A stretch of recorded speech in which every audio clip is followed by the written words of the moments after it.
Today is Monday, October 5th, 2020, and we will call the meeting to order at 5:33 p.m. And we will start with the Pledge of Allegiance.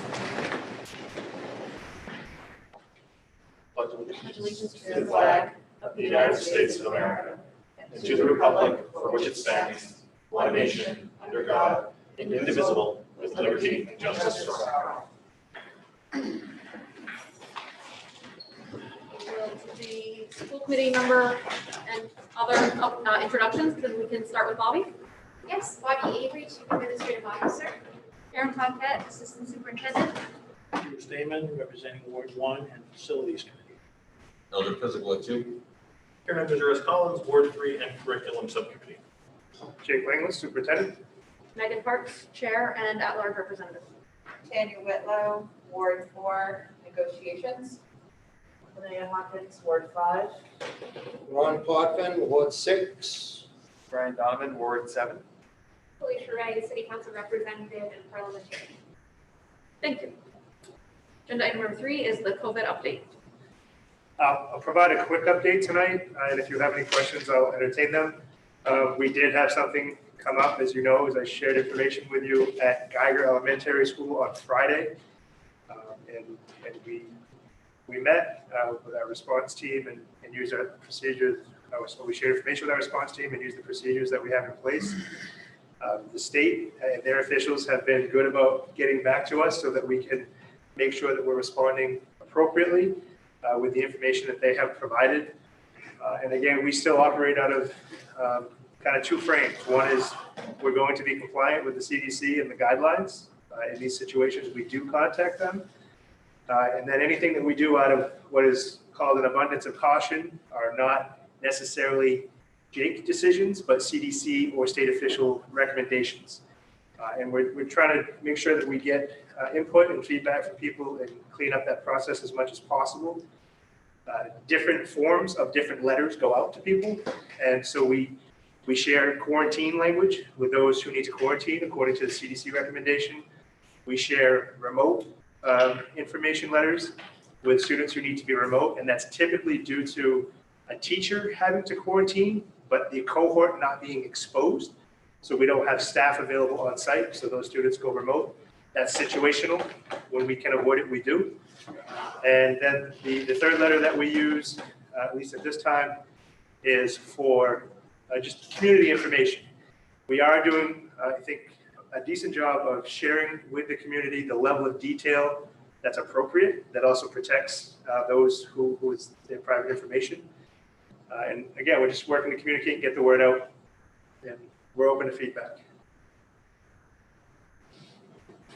That's right. Thank you for that update, and also for posting a sort of dashboard to the LPS website. I think that's a great way to start tracking over time.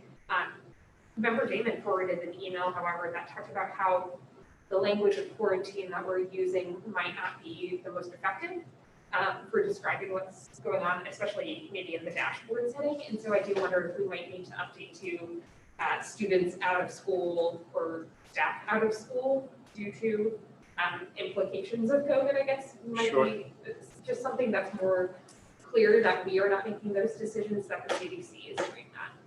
For the dashboard itself, like more categories, or? Perhaps, I don't know that that's the only solution, but Okay. I think that question is valid. Yeah, I did see a copy of that correspondence from the concerned community member.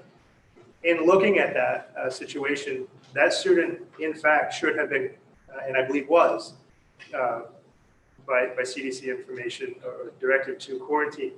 There's been some question about whether or not the CDC will then contact you. And I guess what I want to clarify for people is my understanding as a school department, when we issue these letters with the CDC guidance, is they know that we have issued that information and that we have contact tracing within our schools and our school system. I can't speak for the CDC, but the language of the standard operating procedure says or, so it's that the school will reach out to you or school staff or the CDC.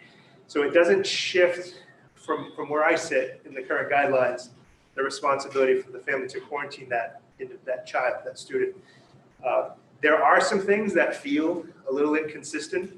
One example, we called the Department of Education and asked them to reach out to CDC to get clarification on a staff who is in quarantine, no symptoms, and can they go into work on the Wednesday when there's no kids to do prep for the kids? And we called and asked because it was unclear to us, because there's language that says that you can, but I wanted to make sure that was accurate. And because the staff have no symptoms, they are in fact allowed to go into the building to do work. And I just want to clarify that for people. So you may see a teacher that going into a building that, hey, that's my student's teacher and my student is quarantined. We're very thoughtful about that. We don't just go with CDC language all the time. But in those gray areas, we do call for clarification. We want to make sure we're following the rules. And again, when you see words like abundance of caution, much of that is to do with either our staffing situation because of the exposure, or that is the language we have been given from the CDC. And we try to communicate that with separate letters to create that separation. So people know that if my student is remote or this is out of an abundance of caution, it doesn't mean I can't go about my daily plans, evening activities, weekend events. Whereas people who are quarantined should be isolating away from those kinds of events. And that's being made clear to parents if their student is just having to stay home versus quarantining. That's being. Yes, we have separate letters for those, and our staff have been making phone calls to the families directly with interpreters and whatnot to make sure that people know exactly where their student lands in this situation. Mr. Donovan, did you have your hand up? You did not? My answer is, Okay. question was answered. Yes. Mr. Putnam? Jake, are we gonna get the updates when it goes the opposite, when those on quarantine are back in the school and the school has an all clear? It just, it seems like, like McMahon happened a few weeks ago, I'm not really hearing much about it, so it's kind of like, do we get an update of the whole system? Yeah, I can give you an update here in the COVID updates, if that works. I'm okay with other means as well. The quarantine situation, McMahon, has expired. Students actually returned to school on the 2nd of October. Is that right, Karen? The 2nd of October, and it went well. And people seem to be in good spirits. The kids were happy to be back. The staff seemed to be happy to be back and have that routine again. I'm sure parents were happy their children could return to school if that was their wish.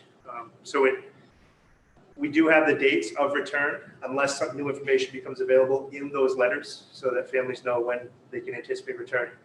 We do mention that unless there's new information and obviously no symptoms, we still want them to pre-screen. And so that's our goal. I can include that in my updates. And I get the second question.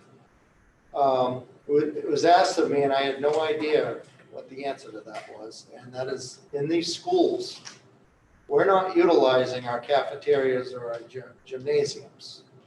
Is there the potential to be able to create, ad lib classrooms that we could maybe add something, and maybe bring more kids back into the loop, as opposed to having empty spaces? Okay. I don't think that it's a comprehensive thing that the cafeteria, the gyms are not being used. I think that at times they're being used for different purposes, but they're not being used for assemblies. They're not being used for serving lunches to big groups of kids. Different buildings might use those spaces differently for different classroom work. But I would add that there's a delicate balance right now between the staff we have available to work in person and the number of kids we have that want to be in person. And I would say the same goes for those learning remote. We are monitoring levels because parents, as situations have come up, have called the school to say, I'm curious about my child doing this instead of what they're currently doing. And we have to be careful with the workload we're putting on teachers.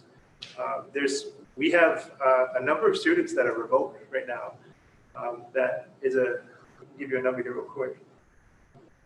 We have over 1,000 students, so 1,092 students who are not attending school of our over 5,000 students. So when we look at that and break it down, if you're a teacher and you're teaching remote, whether you're not coming in because of your situation or that you are coming in, because we have some teachers that report to work every day, but then teach remote from their classroom. We can't just load them up with more and more kids. And the same goes for in school. We've had some families that look at cohort C and say, well, look, now that school is up and running and they're being responsive, I want to send my kid back to a different cohort. So we're doing our best to navigate that, and it's situational. But we have to strike that balance of workload, what we have in the building, what we have available remote, and that staffing is kind of, it's a real thin line right now between the two. And we have to remember too that the workload has changed. I mean, these teachers they're not just teaching, they're making sure the kids aren't hugging each other, they're monitoring who's using what. Their workload itself has changed.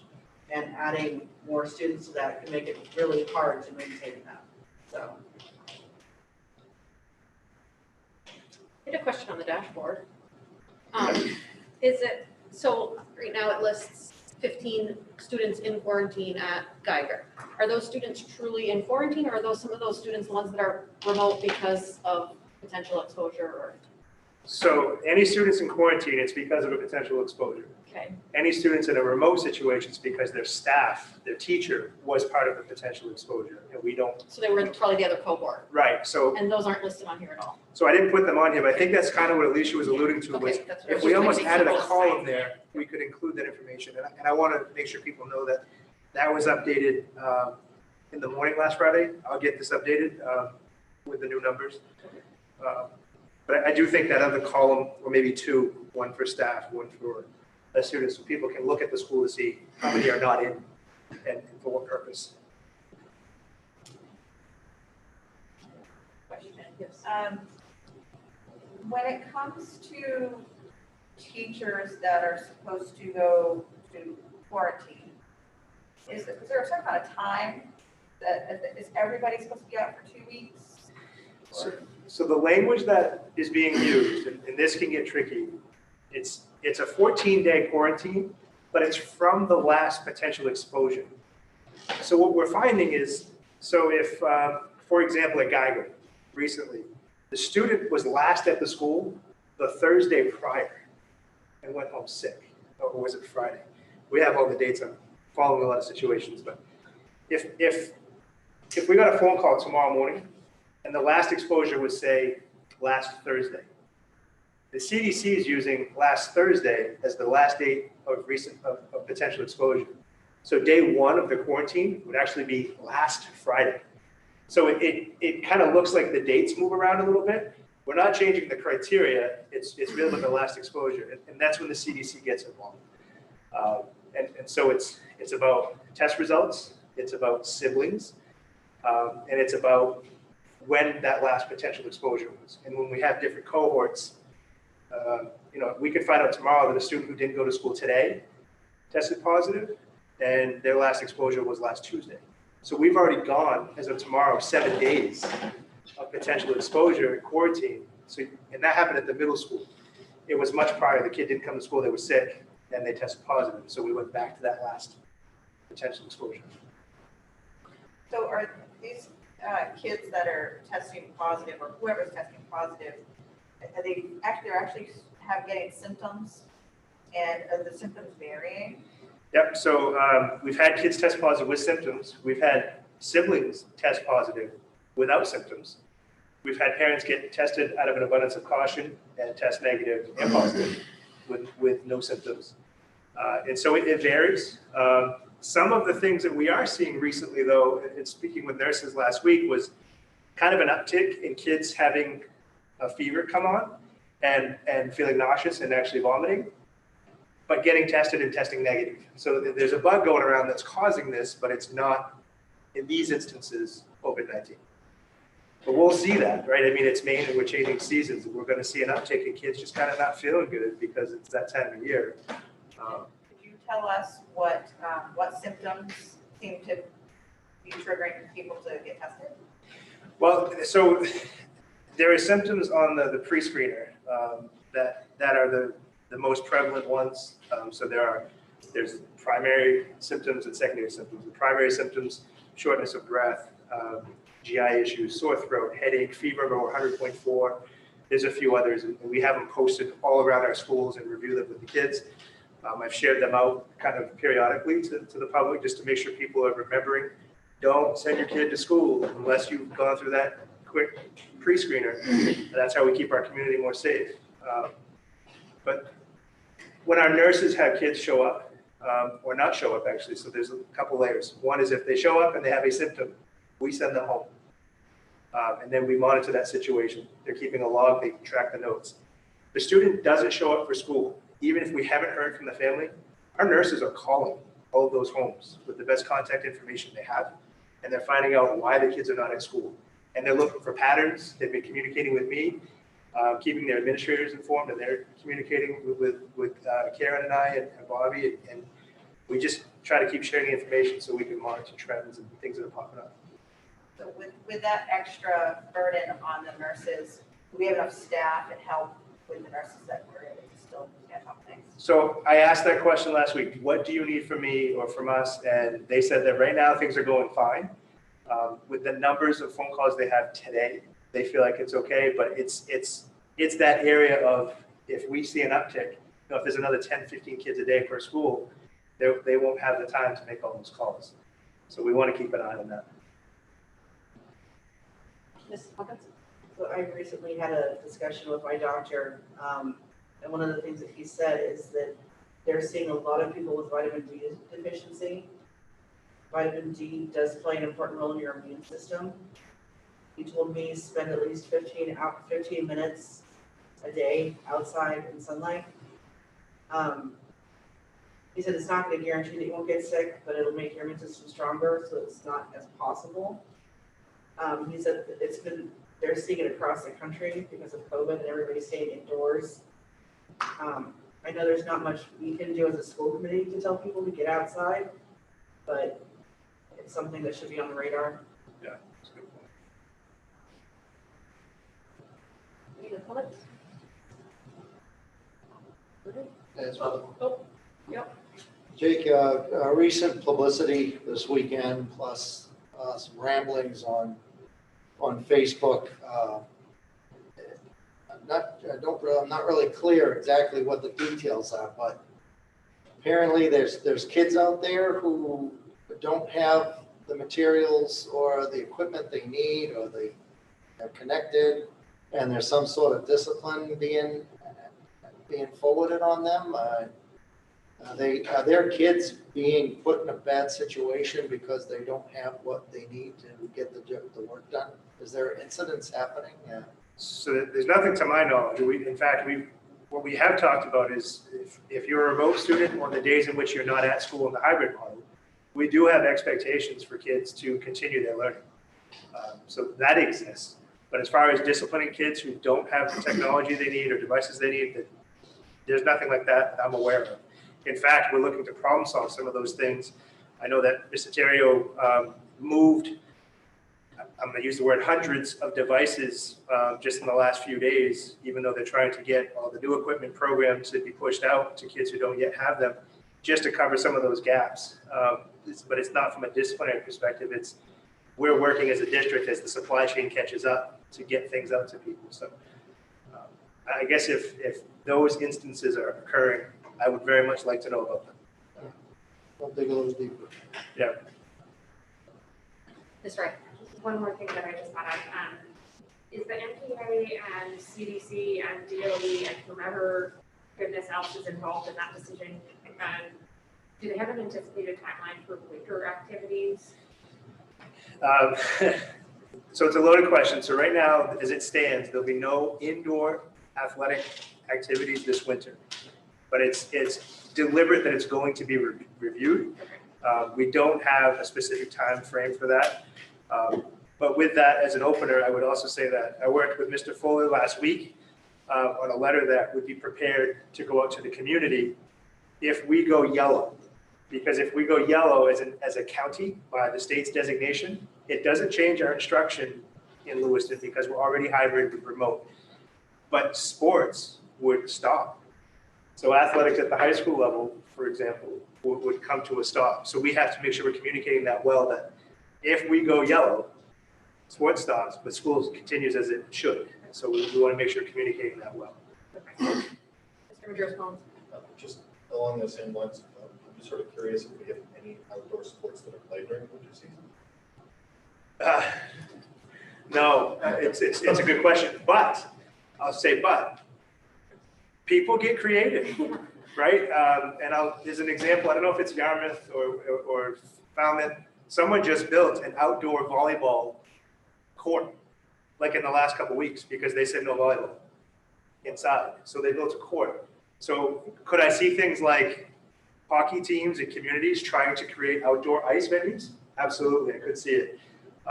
And so it could be a loaded topic because people get real creative. Of course, basketball would be real tricky outside. Swimming would be really tricky outside. But those are all fair points.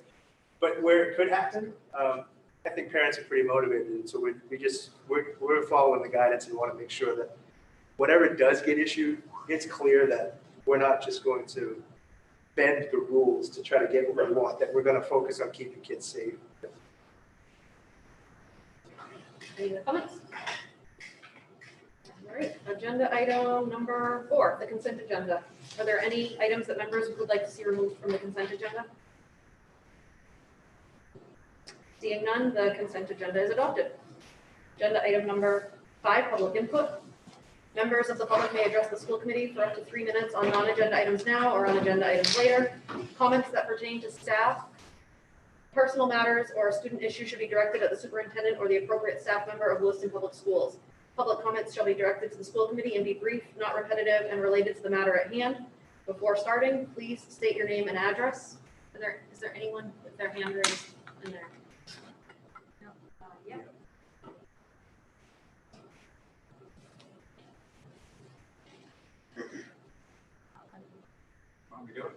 Not like me.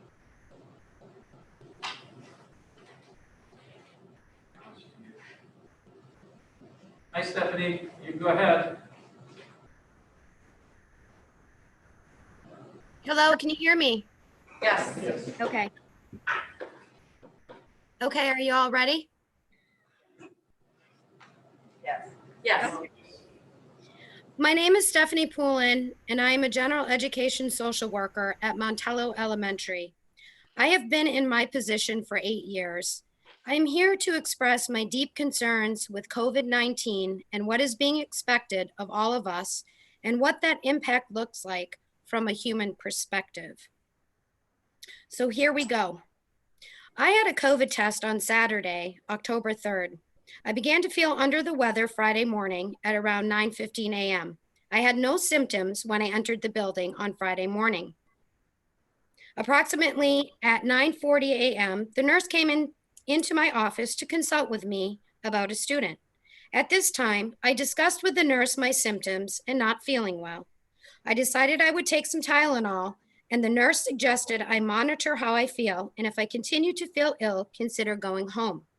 I remained in my office, and after about an hour and a half, continued to feel sick. So I scheduled a COVID test, my decision, and I went home. Normally, I would have stayed at school until the end of the day and just dealt with feeling ill over the weekend. Of course, we are in different times. There are other concerns that came to mind in different situations I encountered at work that gave me a heightened sense of worry. I then began to think of all the people I had interfaced with, students, staff, friends, family, etc. For example, my daughter, who is interning at a high school, my friend who works remote from my house on Monday and Tuesdays and takes care of her mother, who has many health issues, and a daughter that also attends high school. Then my thoughts went to my parents, who visit me every Sunday and are both close to 80 years old. I have to wait 2 to 5 days for my test results, a test I chose to take, and cannot see my parents, and my daughter will not be visiting her 6-month-old nephew as a precaution and will not be visiting me until I get my test results. How do I feel? I feel so many things: scared, overwhelmed, and just incredibly sad. I believe I did the right thing, and this was the only choice I had in order to mitigate any possible or potential risk. I worry that flu season is coming, and it will be inevitable that I will have to make this choice again over this year. I worry that many staff might not, and I most certainly am not judging. How many people will dismiss symptoms, tell themselves, oh, it's nothing, just a cold, mild flu, allergies perhaps? All those things ran through my mind. Honestly, I more than likely have one of those ailments, but I just cannot take that chance. I worry about people who will worry about how much sick time they have or the guilt they may feel if they are not available for their students, or how much work they will miss and will they catch up. I think about how I must make different choices in my life outside of work now because of the kind of work I do. I may have to stop seeing my parents, my daughter, my friends. This also scares me a great deal. I live alone, and although I do love this, I fear isolation and being lonely, as being alone and feeling lonely are two very different things. I am telling you all of these things as there is a human element to it all. This is just my story, one staff member out of so many. I worry about the tremendous expectations and stress my coworkers are under. And that is just the current job expectations. I hear from so many of my colleagues at Montello and other schools in the district about how overwhelmed they are with all of the expectations being placed upon them. The theme is the same, and our educators are spending many late nights trying to manage the impossible workload. Our staff is overwhelmed and overworked. Many of our staff are neglecting their families and giving up their weekends in order to meet the work demand. We are told we are professionals, and these are the expectations. Unrealistic work expectations and lack of work-life balance are the leading cause of stress. The detrimental effects include decreased morale and productivity and increased burnout and turnover. I worry about everyone's mental health and the toll that takes on everyone's physical health. Are I we? was on, Stephanie, sorry. Did you want to wrap up really quickly? Yeah, I'm almost done. Okay, sorry. That's okay. I worry about everyone's mental health and the toll that takes on everyone's physical health. Are we as a district doing the right thing? I just don't know. I will leave you with this quote from an unknown author. As leaders, every action you take should let your team know you stand for them. Thank you. Thank you. There's no other attendees? So, I mean, I have a question for her. Is it appropriate to ask her? No, we just, well, she's still there. Yes, Still there? she's still there. I guess, I know, but I mean, I think this is an important thing. And I guess her statements are, very valid. I just wonder what her thoughts are on what is her expectations of the district to overcome these situations. But I mean, I love hearing from her, but I don't know there's something that we can do. We don't know what is needed. I think it would be appropriate if Stephanie would like to reach out to the school committee and send an email with her thoughts on that. That would probably be, okay? Is that? Yeah, no, Okay. that's fine, yeah. All right. And there's nobody here, right? Okay. Agenda item number 6, to workshop a proposal to have LPS do an internal review and report out ways in which we can reduce our carbon footprint. So I'll kick this one off. I have had, obviously, some experience and exposure to the world of carbon footprint, and I'm familiar with Member Majerus Collins' commentary earlier in the year to discuss some philosophy and some thinking around it. And in a conversation that we had, and this has been asked for to be a future agenda item to workshop it a bit, one of the conversations we had recently, and you can correct me if I misspeak, was as a school department, should we have a conversation about, do we explore some ways in which we could reduce our carbon footprint? And carbon footprint is just, again, from from electric vehicles. Do we look at, if we replace, say, a heating system, do we look at something that's a little more efficient? Do we look at our waste and how we go about that? So this was a conversation to, again, look at potentially what are some of the things that we could do from an internal perspective, a little bit of research, just input from people that we have in our different areas of our school, and just trying to build out a list of things that we could do to reduce our carbon footprint as a school department. And so I think just to kick that off, that was where we went with that discussion and why we brought it up for workshop. And I do want to remind people that we are looking at this new format now where we do workshops to start the month and then continue with more regular business items integrated. And then we revisit them so we have some time to digest the information that's made available. And so we look forward to this new pattern, this new way of doing business. Mr. Majersko? Sure. Thank you, Chair Parks and Superintendent Linglis. This is the, to my mind, the single biggest threat to our students having a bright and optimistic future is the danger that our planet faces from climate change. And I guess I can start with, for anyone who's watching or anyone in the school committee who may be a little unfamiliar with this, the sort of basics of what we're looking at here, what the problem is, why it's significant, and then sort of a philosophical conversation about why I think that this is within our purview, which I understand it is an issue that folks can have different perspectives on. So climate change is the long-term changing of the Earth's climate, specifically the rise in global temperatures with adverse effects to both human civilization and the natural world. And the basic way that this works, and you'll have to bear with me, I was a history major, so I'm not going to get overwhelmingly far into the science of it, but since the late 1800s, human civilization has been emitting greenhouse gases.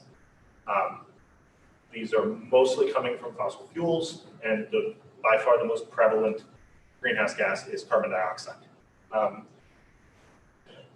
dioxide, of course, is a common part of everyday life going back for as long as there have been life forms on this planet.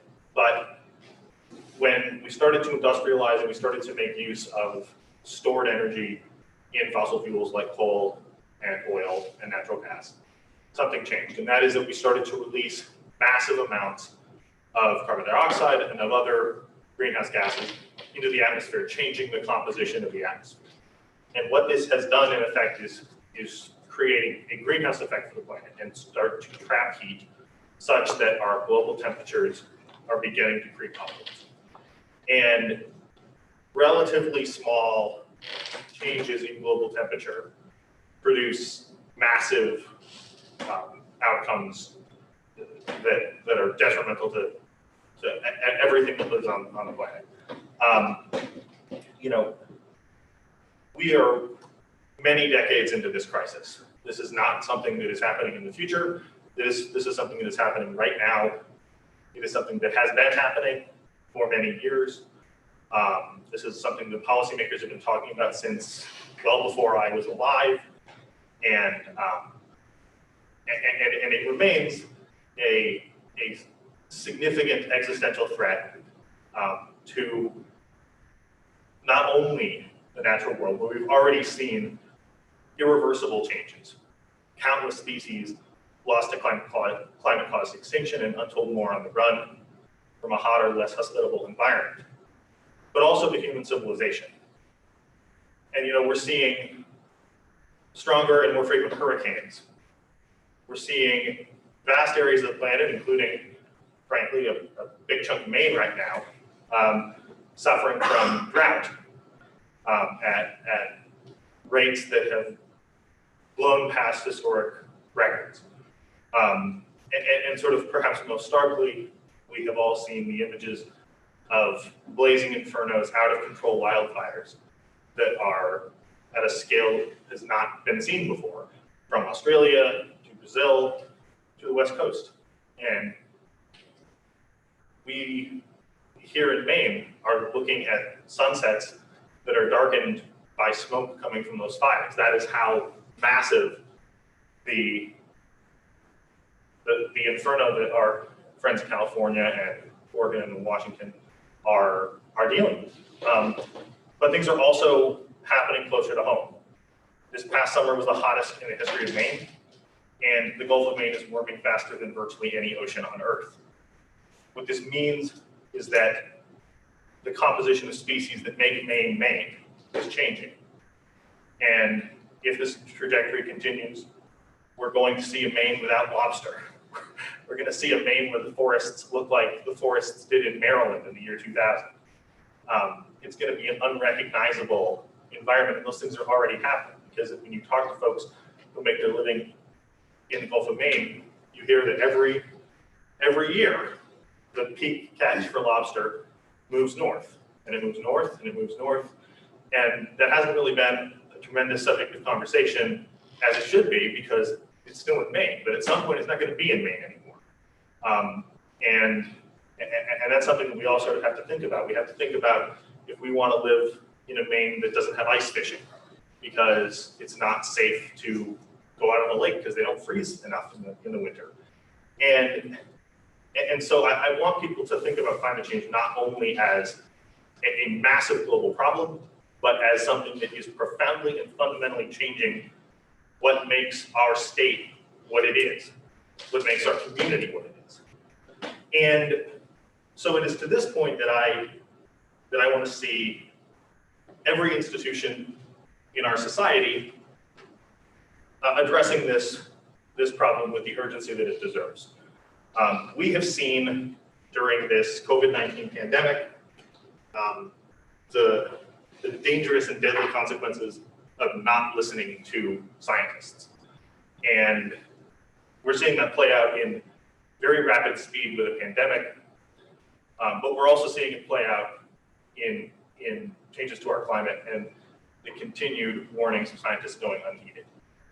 The consensus today is that our world has to get to carbon neutral in the next decade, that we have to change virtually everything about our economy and every institution in society. And every institution in society includes school districts. I understand that this is a unconventional ask, but if the purpose of a public education is to provide our students with the best possible future, as I believe that it is, then we have an obligation to look at what the greatest threats to their future are. And this is one of them. We can't solve this problem on our own. No one state can do it, no one country can do it. But we have an obligation to do everything that we can do to make sure that our students have as bright a future as possible to look forward to, and a future that is fundamentally recognizable to those of us who have gone before them. So that's why I'm raising this, and that's why I want to see this district commit to declaring a climate emergency and getting to be carbon neutral by the year 2030. I have a resolution which I introduced earlier this year. It's in everyone's packets. There's a lot of information in it, so I won't read through the whole thing. But it lays out the case for why this is a crisis and commits our district to taking steps that, if we're being honest, every institution in society has to take. Every institution in society has to take these steps if we want to live in a world that is fundamentally recognizable to the one that we have lived in the past. And so with that, I guess I would be really interested in answering any questions that anyone has about this topic generally, or my ideas for Lewiston in particular. Any questions? Mr. Botman? Well, I'll start in the beginning. To be clear, what is the definition of carbon footprint? It's a good question. A carbon footprint is the amount of carbon that someone or something puts into the atmosphere in excess of the amount that it takes out of the atmosphere. So when we talk about carbon neutral, we're talking about bringing those two things into balance so that an institution takes as much carbon out of the atmosphere as it puts in, either by eliminating its emissions to close to zero or by having either technological or plain old-fashioned environmental ways of taking carbon out of the atmosphere. So it's a measurement of how much we emit.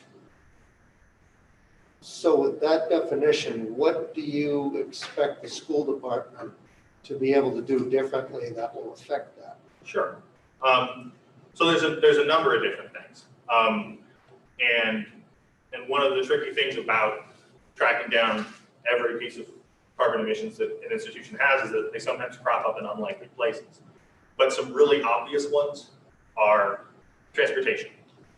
Every time the school district engages in transportation, whether that's transporting students, whether it's transporting staff members, whether it's transporting materials, it's using energy to get those people or items to the place where they need to go.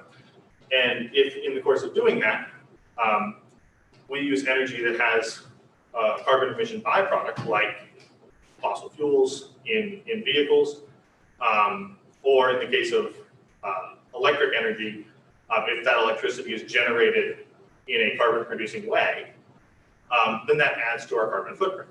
And so one of the ways that you would decrease carbon emissions from transportation is to make it less carbon intensive to transport something, i.e. you are currently using a van that runs on gasoline, and instead you start using a van that runs on electricity. But there's another way of doing this, and that is transport less stuff the shorter distance, right? So when we're talking about where we get our food for Lewiston Public Schools, it has a bigger carbon cost if we're getting that food from far away than if we're getting that food locally sourced. Because it takes more energy to bring something to us from California than it does from, our hometown. And so it's not only a question of changing the technology of how we transport things, it's also a question of transporting fewer things. Another question would be energy used to light buildings or to power computers.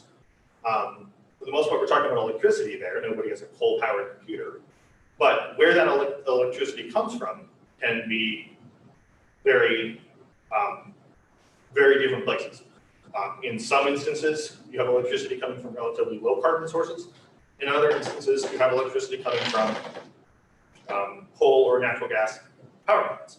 And so one of the things that the district could do is produce more of its own electricity in a way that is not carbon intensive. So a classic example of this would be solar panels on the roof of a school, or a small wind installation on property owned by the school.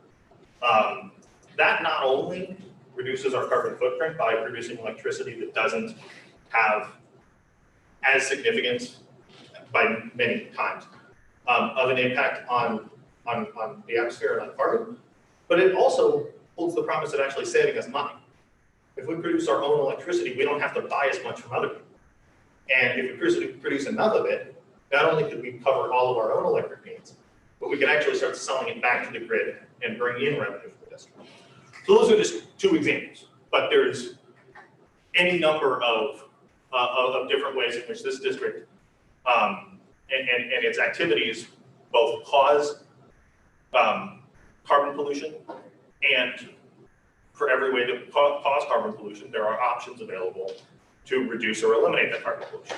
And generally those come in one of two buckets, like with the transportation, either do things more efficiently so there's not as much pollution, or do the things less frequently or not at all so that you're not having to incur the energy cost required to do it in the first place. Mr. Frey? Two questions. In what you're describing as the carbon footprint, does private commuting, is that inclusive of that? So parents driving their children or carpooling to work, or our staff driving to work? I mean, this is a question that you can obviously go either way on. And I would be, and I'm not totally sold that one argument is better than another, but I think at the end of the day, anything we can do to draw down carbon emissions generally is something that we should be trying to do, whether those emissions are incurred specifically by the district on district time, or if those emissions are incurred by private individuals or private institutions doing things related to the district. So to take the example of parents driving their kids to work, parents driving their kids to school, we can have a robust discussion about whether that should or should not count towards Lewiston Public Schools' official carbon footprint. But at the end of the day, the carbon used to transport students to school is still going into the air. And if there's something that we can do to make it easier for kids to walk to school or bike to school instead of hopping in a car and coming, then that's something that we have, in my view, a moral obligation to do. My second question is, and I've mentioned this to you before because I think all of this aspirationally, great. Practically, maybe not so much, because can you eliminate us on any institutions or companies that have achieved carbon neutrality without the purchase of carbon offsets? I think everyone here knows that I work at Bates College, which achieved carbon neutrality last year, and they worked so incredibly hard to bring their number to zero and still had to buy thousands of dollars of carbon offsets, building walls in Africa or whatever it was. And that is not something that I believe a governmental body should be doing. So if you have examples, I would love to hear them. So there are institutions that have done that. I can't come up with one off the top of my head, but I can provide them. They're generally smaller institutions. You know, a place like Bates has some really unavoidable carbon emissions. It's hard to transport students across oceans without incurring carbon emissions, but in Lewiston, we're not really doing that. We're certainly not doing it at the rate that Bates does. But my understanding of the Bates numbers is that 95% of their 2000 emissions were reduced via changes to how the campus is operating. And the remaining 5% was reduced through offsets. And to my mind, and that's something that Bates accomplished by the year 2020. That we're looking at the year 2030, and we already know that 95% of the emissions by an institution like Bates, which has some really, really difficult emissions to get rid of because of the air travel question. If they're able to get rid of 95% of their emissions by 2020 without offsets, then that means that we're going to be able to get rid of a considerably greater percentage, a vanishingly close to 100% and potentially 100% amount by 2030. But the other question here is that offsets are sort of a broad category. You can do offsets by paying someone else to do something, but you can also do offsets by measuring the amount of carbon that is taken in through your institution. So as an example, if we plant more trees on school property, we can measure the amount of carbon taken in by those trees and factor that into what we're talking about in terms of our emissions. And one of the things we have to do with this is we have a lot more work to do in terms of studying in specifics. And this is fundamentally a question that is, everything that is going to get us here is not even in existence yet. There's technologies that haven't yet been invented, and there are changes that we haven't even thought about yet. But it is my belief that we can get to this goal without just saying offsets. We may need to do on-site offset questions, whether that's, like I said, environmental offsets like having more land at schools, be trees and other plants, or potentially, and this is again where you start to talk about technology coming down the pipe, commitments to purchasing carbon capture technology as it becomes available to reduce what we have on site. And so questions about offsets are something that we would be needing to deal with in 2029 and 2030 after north of 95%, because that's the number base had in 2020. So probably more like 97, 98% of our total emissions have been eliminated. And so to my mind, to some extent, I believe that we can do it without offsets.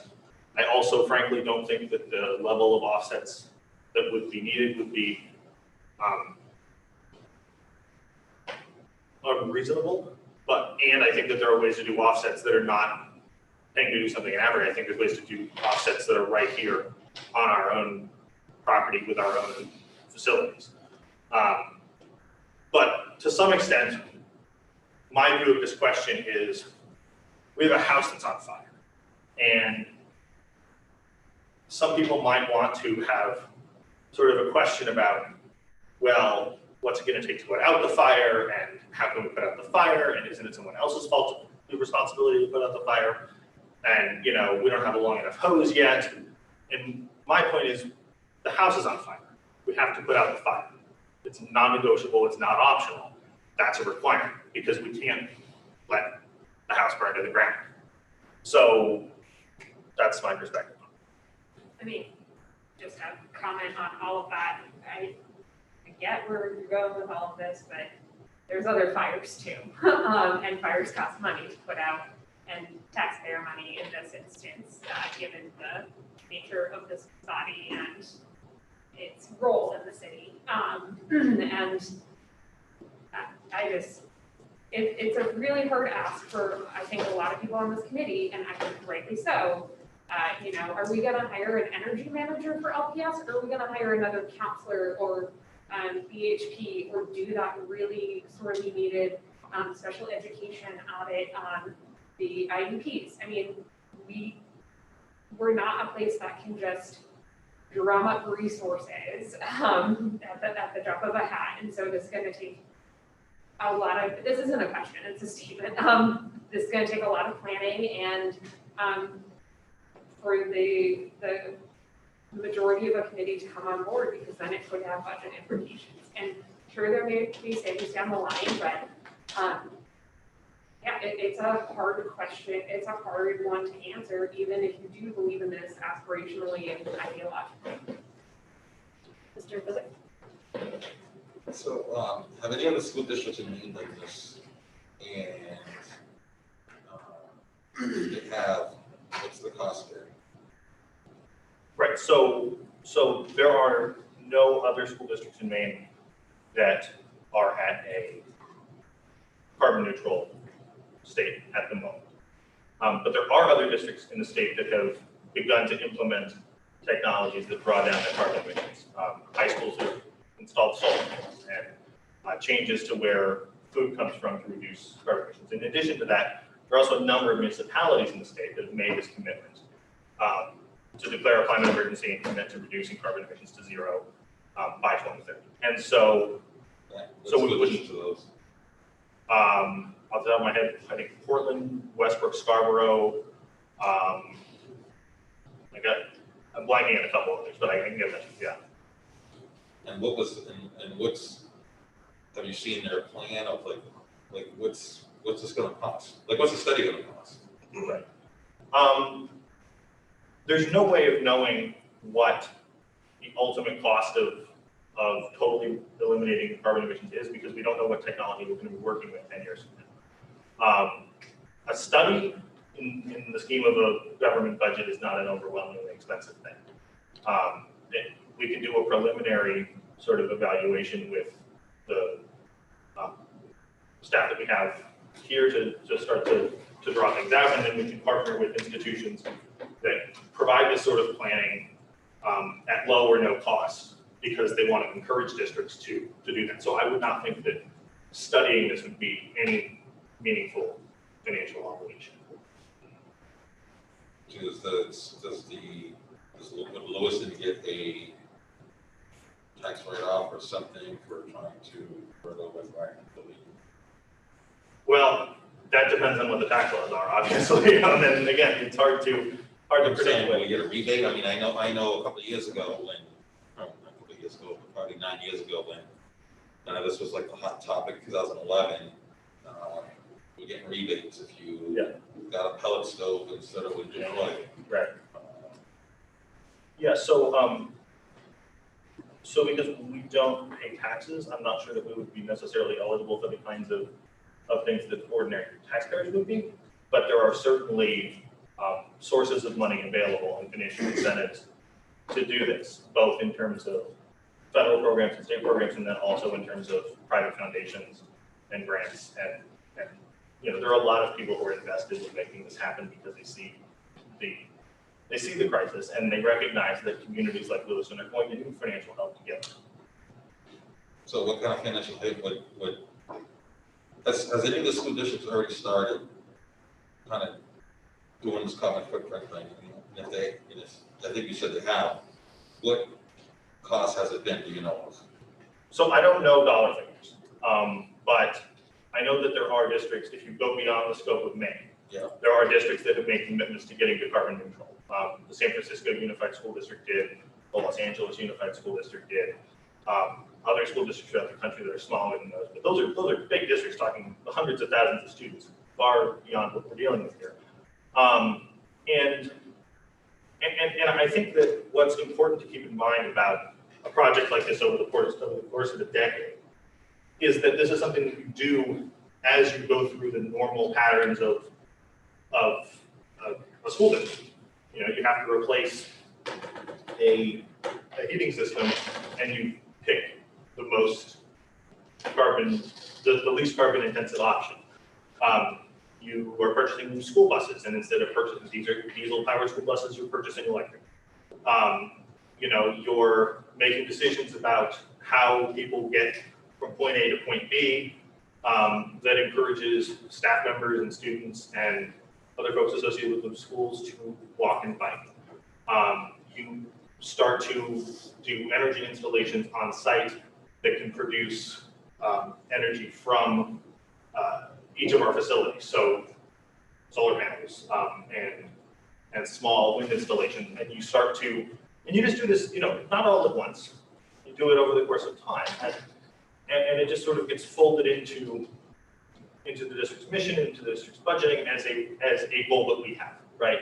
That every time that we're making a decision about the physical infrastructure, about the policies and programs that relate to how much carbon we're producing, we're thinking about how do we get this oriented towards drawing down and eliminating our carbon emissions. It's not something we do overnight. It's not something we do tomorrow and say this is going to be, we're going to write a check and it's all going to be done. This is something that takes time and it's phased in over the course of a decade. So do you know how much Bates spent? Money? Yeah, it's got to be at least like 25K, I think is my guess, but I don't know the exact number. On offsets or? To keep close with that was my understanding. It was $10,000. But we do also support air travel, or in past years, not this year, obviously, air travel for employees. So like, I fly a lot to go meet with donors, like that, but that's been drastically reduced this year. And we have to fund that every year, that gap, whatever it is. That $10,000 was just the purchase. That's not the total reduction costs in order to get to where they were at 2020. Right, Well, that the is total the reduction carbon cost. offset purchasing cost for the first year. I assume that will be different each year, but it's an investment we have to make to remain carbon neutral. Is there a tally of what it costs to get to the carbon neutral at 2020, the entire cost? I think that would be difficult to assess because there are 2 staff members, I would say, who assist in that. And so I don't know if the salaries are counted or not. And then they also replace the entire plant for distributing heat throughout the campus. Everything is part of the steam plant and uses renewable fuel oil, or RFO, I think it's called, which is like a special oil in the buildings. That was the main reduction of carbon on campus. Some of it is what Mr. Major's Collins is talking about with switching food providers, or the short reach retreat solar project, but a lot of it has to do with heating. So that stuff is cheap. I'm trying to tell, what's this gonna cost taxpayers Yeah. over 10 years? That's, and I know you can't give the exact amount, but is there a ballpark amount that we can say, hey, this is gonna cost thousands, millions? I don't know that. That would be something a study could possibly help flesh out for us. Mr. Donovan. I'm sorry, were you done with your questions? I'm sorry. I just had him next on my list of people that wanted to I'm speak. Okay, sorry. You sure? I have something.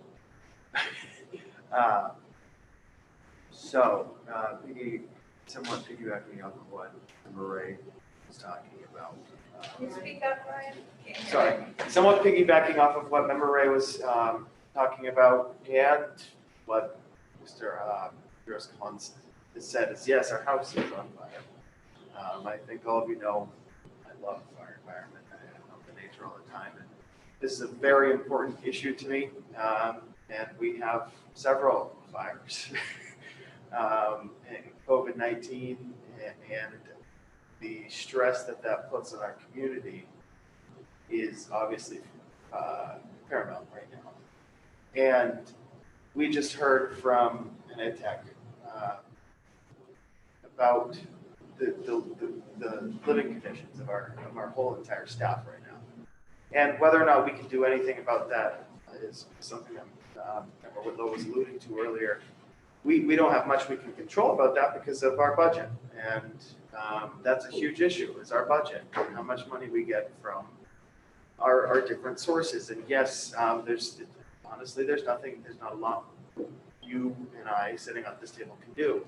We have to start going up the chain.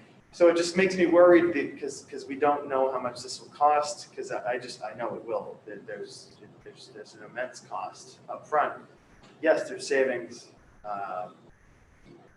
But it is concerning that we don't have an amount. We need to, if the result of this, any resolution that comes of this is we're going to do a study, we need to know how much that is.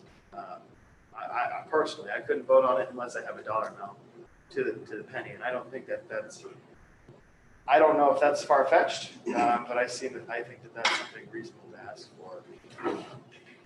But those are my thoughts, is that I think that this is important.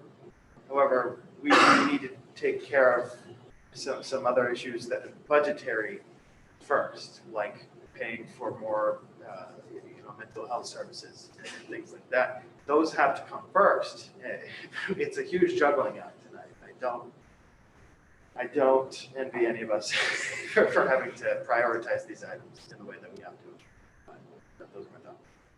Thank you. Lynette, Ms. Hawkins.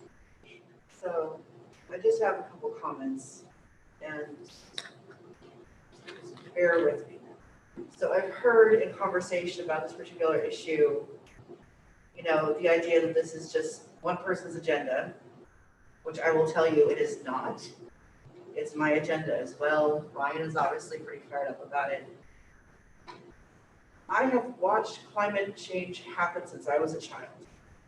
I've told Bruce Damon this story, and I'll tell it again. There's a glacier in Alaska called Portage Glacier. We would drive by it every month when we went up to Anchorage for a grocery shipping trip. When I was 6, we could pulled up and parked on it. It's now an hour-and-a-half boat ride inland. It's not happening. The fires in California, it's happening. When I was 22, an area the size of the state of Massachusetts burned in Alaska. And that's not uncommon up there. I know there are a lot of people thinking, well, this doesn't affect me right now, why should I care? It's not affecting you, but it will affect your children and your grandchildren and everyone coming after you. No, people sitting in this room are not the main causes of it, but that doesn't mean we can't do anything to do our share. I've done a lot of studies just on my own about energy efficiency, how to to use some of these things in my own life, because that's part of what I do. One of the biggest reasons, one of the biggest hurdles to this kind of work and this kind of change is the inefficiencies we live with in our everyday lives and don't even see because it's just not part of our culture. And that's gonna be the hard part. This isn't a change that's gonna happen tomorrow. We're not gonna come in here with $50 billion tomorrow and rebuild all the schools to be carbon neutral. That's just not gonna happen. But there are small incremental changes, the way we do things and how we do them, that can make a difference. And that our kids can learn while we do. Because this is gonna change everybody's lives. We're not gonna stop climate change in its tracks. We're not gonna go back to the way it was when I was a kid and I could have walked up on that glacier. That's not happening. But we can slow it down and maybe keep this planet livable. But if we sit here and complain and whine and just completely put it off the table, when we get to a point that there's nothing doable, I don't want this city, this state to look back and say, well, we could have done something, but we didn't, and now we're here. And it doesn't mean we don't do anything. It doesn't mean we do anything drastic. Find out how much a study would cost. Do an internal review of what is eating up carbon and what isn't. Look at our, like Kieran said, where is our food coming from? I really dislike some of the things I've heard outside of this room about people's reasoning for doing things. The assumption that it's personal agendas. Yeah, that's probably part of it. But part of why we're here is to have our own viewpoint shape how this school changes. If we don't want that, then why do we have a school committee? I mean, I'm here to speak for my constituents who face $100 raises in their electric bills in the summer just to try and keep from dying of heat stroke in their apartments. That wasn't a thing when I first came to Maine 19 years ago, 20 years ago. At least not for me. Yes, we have other fires, but I don't think firefighters ignore one brush fire because this other one's, whatever it is. I think we attack all fires just on priority levels. Maybe we don't spend half of our budget looking at, cutting our carbon footprint, but maybe we do a little bit of investigation on, hey, is there something else we could do differently? Mr. Ding. Yeah, I literally spent the last 50 years working on environmental projects. 10 years ago, the city of Lewiston had a energy committee. We had hired a staff person to work with some people from the city. I was fortunate enough to be part of that. And we did a bunch of studies. We've already done some of the hard work here. And from what we know from various and sundry projects that we look at all the time, that there are some really challenging items in doing things. It sounds really good to say, man, we got some really big roofs on our schools. We just cover those with solar panels and we'd be golden. Well, the only problem with that is that the buildings were built at a point in time when there was not enough structural strength to the roofs so that you can put solar panels on. Now, there are locations potentially within the city, maybe the landfill, that could have a solar field on it. Tiger Brothers just put one in, and that's great that we have some of that.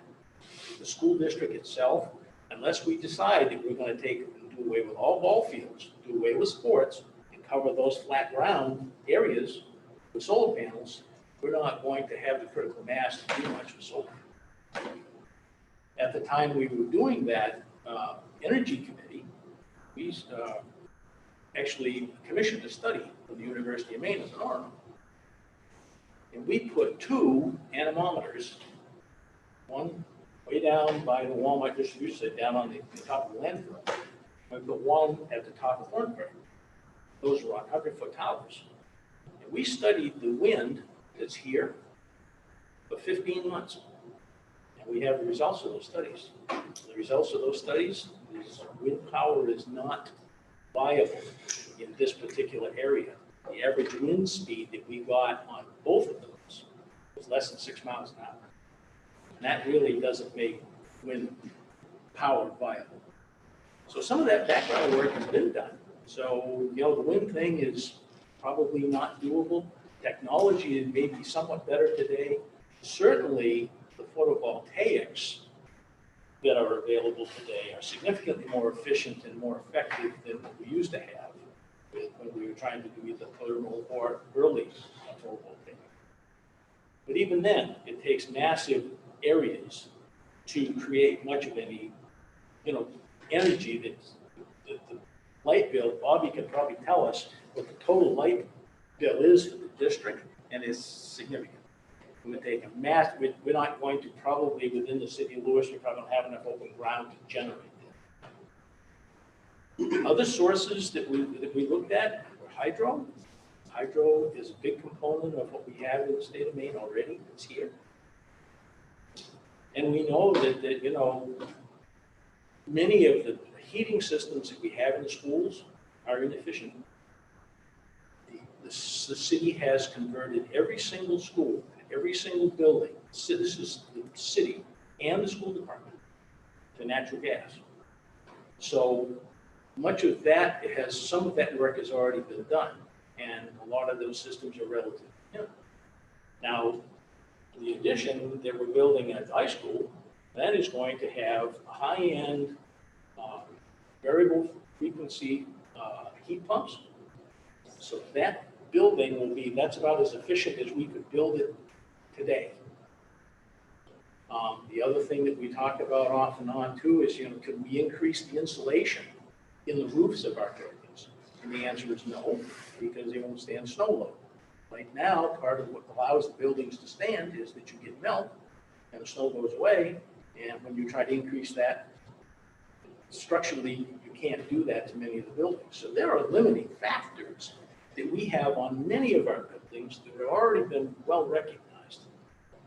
During the time we were on I was on the Energy Committee, we did a study about changing out streetlights in the downtown area. We got a grant from Efficiency Maine, which we changed out about 700 streetlights in the downtown area to LEDs. That was going to save us about $35,000 a year in electricity, and we got a grant for $128,000 to help do that. It's huge. 2 years ago, the city wanted to finish the job. They wanted to change out all of the streetlights in the city. 2,750 additional streetlights that we wanted to change to LEDs. We made an application to Efficiency Maine, and we got $0. Because they said if Efficiency Maine funded Lewiston's streetlight program, there wouldn't be any funds left for other lighting. So they just denied us completely. We got out a dime. And the ultimate rationale for that, they said, the reason we can't give you money to change those light bulbs is because the poles that those lights are mounted on, many of them don't belong to the city. They only belong to Central Maine Power or New England Telephone. And my argument is, if we mounted them on trees, would it be any different the amount of electricity they used? And they flat just completely denied it. So there is systemic resistance to doing many of these projects, not only here, but at the state level and in Efficiency Maine. Efficiency Maine is supposed to be promoting just what we're talking about. And they're probably one of the biggest hang-ups that we have in making these things happen. It's very frustrating being, we try to work with them all the time, and this is the type of reaction we get. As far as doing a lot of the stuff we're talking about, it's gonna be very extensive studies to try to come up with something that actually is doable. Those studies are going to take time. They're gonna be building by building by building. I know for a fact that, like Alicia alluded to, Bates, 3 years ago, changed one of their big boilers. They have 3 massive boilers. So one was on fuel oil, one was on natural gas, and they converted the other one that was on natural gas to a product called RFO, reformulated fuel oil. That is a product that is only made in New Hampshire. It has to be trucked in here. It did help them cut the emissions. It was an interesting project. But that project alone, just to convert them, one boiler, one of 3, cost $1.2 million. And it didn't change the boiler. It changed the fuel source only. These projects to do that are incredibly costly. A place like Bates, they can do that because they have the ability to, their board of directors said, this is important to us, we're going to find a way to fund it. I'm afraid the taxpayers here are not going to allow us to go down that road. The city fathers and the taxpayers are just, some of it could be done potentially. There are things that we should be looking at, but there's a lot of things that have already been looked at. 10 years ago, we looked at the Lewiston Auburn waste treatment plant down on Lincoln Street. They changed how they deal with the waste down there. They put in what's called an anaerobic digester. That anaerobic digester creates methane gas. That methane gas is burned by gas turbines on site down there that run generators. They reduced the cost of operating that plant by $57,000 a year in electricity. And by so doing, that was the solely largest point source of greenhouse gases in the city of Lewiston. We reduced the overall greenhouse gas emissions by doing that project by 27%. We cut the emissions of the city by that. That was 10 years ago. It's still doing it today. Things have been done here. I'm not running around with blinders on saying, oh, woe is me, we can't do anything. Projects have been done, but unfortunately, nobody knows. So, what we can do going forward, I'm really not sure. I know that facilities committee, one of the people that I have asked to join the facilities committee that we need to get going again is a man by the name of John Rasmussen. John is an engineer, and he is the energy coordinator at Bates College that got them to carbon neutral. John has agreed to work with the committee here to see what can be done on it, and the work that we intend to do will probably not cost a lot of money. It's going to identify potential places to go spend money on studies to come up with plans. And that's part of what the whole goal with the facilities committee is to try to prioritize and find, it's one thing to talk about low-hanging fruit. Well, I'm not sure there's a lot of low-hanging fruit, but we'll have to prioritize this and get to them as we can. And that's part of the goal of where I want to take the committee. And to follow up on that, just some things that I'm familiar with that Lewiston Public Schools has done over the last 10 years.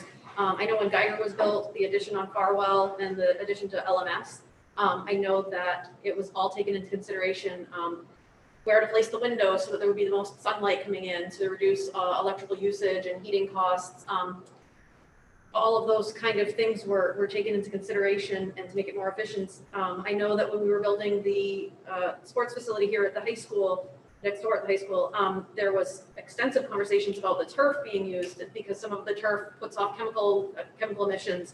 And so it went on for months discussing which kind of turf would be used to try to make sure that we were doing the most environmentally friendly options. I know that there have been conversations with Siemens about solar panels in Lewiston Public Schools, and that ultimately those conversations have always ended in finding out that it was too cost restrictive. So I did want to acknowledge that. I know there's lots of things that have been done already in Lewiston Public Schools, and I think it would be great if it's something that is that we can afford. I think it would be great to have some kind of a study to look into what else we could do in order to make some improvements. Yeah, I'll just leave it at that. It's where it has to start. Right. You just can't take a broad brush and say, hey, we're gonna do this, and this. We gotta figure out what can. I'd be curious what the facilities committee could come up with if they had a few chances to meet and maybe invite him in to have that discussion. Yeah. I'd be curious. Yeah, just to see where it could go. Yeah. Mr. Majoros-Collins. Yeah, I mean, I appreciate all of the work that's been done. And it's obviously work that should continue. But I think some on this committee and no doubt some in the public have a false idea here that there is a choice about cost, that there is a choice about whether we would like to bear the costs of this kind of project. And the reality is we're going to pay for it either way. We can either do it, and when I say we, it's far beyond just our district, but our district included, or we can incur the costs associated with out of control forming. And you know, I think that there is a desire to continue to live on an ecological credit card, and that is simply not going to be able to continue if we want to continue to have the kind of society that we have had historically. That, you know, we can either rapidly draw down our emissions at a pace that is considerably faster than what we've been doing, or we can deal with the consequences of warming, which will be far more expensive than preventing them in the first place. And I am sympathetic to the idea that it's not fun to have to pay the bills incurred by previous generations, but that's where we're at. So I don't want anyone to have a false idea that this is a choice between spending money or not spending money. This is a choice between spending money now to avoid catastrophe or spending way more money later dealing with that catastrophe. So I have just a limited amount of sort of patience for conversations about cost, because this is a non-optional thing. We're either going to do it or we're going to bear the consequences of not doing it. And the consequences of not doing it are more expensive than the cost of doing it. You know, I'm heartened to hear what Member Damon has to say. And I think that we should be diving in as quickly as possible to doing as much as we can.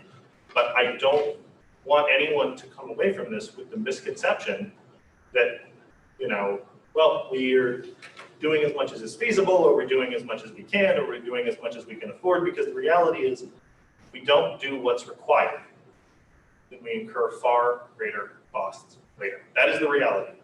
That is the science. And just as we've seen how willful decisions not to take the pandemic seriously have incurred massive costs to our economy and to our government, we're dealing with the exact same thing on a much larger scale with climate. And so, you know, I just, I hope that this committee will recognize that the idea that there is, you know, the idea that there is a cost that we can afford, and then there are costs beyond which we can't afford is sort of fantastical. The costs are coming due either way. So Thank you. So Mr. Dingman, I just want to ask you my question real quick. So in your facilities committee, are you guys gonna get together in the Bison areas and do a study? Or are you gonna like how's that gonna work? Well, prior to Theoretically. prior to COVID, we were going to take, and we was going to meet monthly, we were going to review building by building to try to develop a list of either potential problems or potential areas for improvement within the buildings, one by one. And at the end of the year, we would have gone through all of them to create a laundry list of items that then we could prioritize for the LCMP, the list of company that's investment the city approves. We have a couple of items that were on the LCIP this year, and those LCIP items they're more long-term funding items. That LCIP is a 5-year planning document. Not everything that is on it gets funded every year. Part of it has to do with where the city will take it. Lisa was very familiar with this LCIP, and I was because of my time in planning. It allows us to do some long-range planning to really set the stage for accomplishing some of these things. Sometimes it ends up that you have a building that you have no choice. You got to put a new roof on. You're starting to develop mold issues, environmental, indoor air quality issues, So sometimes your priorities get shifted by what is most important to a particular building at a particular time. We had tremendous issues, horrendous issues at Martell. One of the reasons that we just abandoned Martell was mold. We lost the auditorium at the middle school for a year because of mold, because of some roof issues and stuff. So when you guys do this, you guys basically just doing your own study and then give your recommendations to the LCIP? It will come back here, and then it will be included during the budget deliberations for the LCA. Yeah, and some of it undoubtedly will be, we know that the boilers and the heating system at the middle school are in horrendous shape. That is a $3 to $5 million project. We know that has to happen, but it is not on the LCIP for this year. It needs to be probably on the LCIP for 21, 22. So there are things that now that one is an example of a place where there could be some significant environmental savings as well. Most of the middle school is still on a steam system. It's about the least efficient way that you can actually heat a building like that. It's created some issues as well. So when you guys come up with recommendations, this is something that you would recommend to the middle school to already say, hey, listen, let's do something that's more efficient instead of the steam thing. That's something you guys just come out automatically for the most part. Well, I think when we look at each individual building, there will be different things that crop up. You have to look at a building as a series of systems, and all of those systems have to work together. It's about window replacement, it's about insulation, it's about efficiency of the heating systems, it's about control systems, it's about lighting. There's more to it than just this snapshot of saying, well, we'll change that. There will be certain things, and we know that the boiler plant at the middle school when we look at the middle school, that's a glaring problem. It could shut that whole building down in a heartbeat. And, we've got issues as far as, what would we do if something like that happened? We've got kids that are going there now that we're trying to get back in school. We could lose that building and allow nobody in there for weeks and incur that expense just to get it running again. That one to me is just hanging out there. I've worried about it ever since I got on board here. I know it's a problem, but COVID hit and it kind of put the binders to everything. I was hoping that the committee would have been able to do some of this work already, but when we were out of the buildings and stuff, it just kind of put the binders to the whole thing, and the people that are on the committee were very hesitant to try to get in the buildings and stuff until we kind of got to where we are now. I'm hoping we can get this whole thing going again. That's my goal. So I got the process down, that's what I needed. Yeah, he'll come back here and be proposals to the LCIP, and, we'll prioritize them as we go, and we'll have to see what we can not only get the city to approve for us, but also what this board would approve as the priority project for this year, next year, and the year beyond. Thank you, Mr. Thank you. I wanted to correct myself from earlier. I just guessed wildly at a number for Main Street Close the Gap. It was $7,000 that they need to renew annually, and that could change. The other thing that, as I looked that up, I found was that Bates's high point was 13,256 metric tons of carbon being output from their facility. And there's like a guideline or there are steps listed in this article about what they did and when they did it and how much it reduced their emissions. So there's already a roadmap for us. And so that does make me more hopeful in the fact that also, seniors have to do a thesis project and perhaps they could undertake a study for us in collaboration with John Rasmussen or someone. But while some members ran for the school committee on the platform of carbon neutrality, not every member did. And, my promise to voters was to improve education. And while this might be a part of that, I think we, again, in other conversations have gotten into this space of making morality judgments about other members and how they're going to vote and what type of person they are based on that. And I just really want to caution us to be careful of that type of rhetoric because it's not fair when we all stated our own priorities and got here on our own. So I just want to be very clear about that.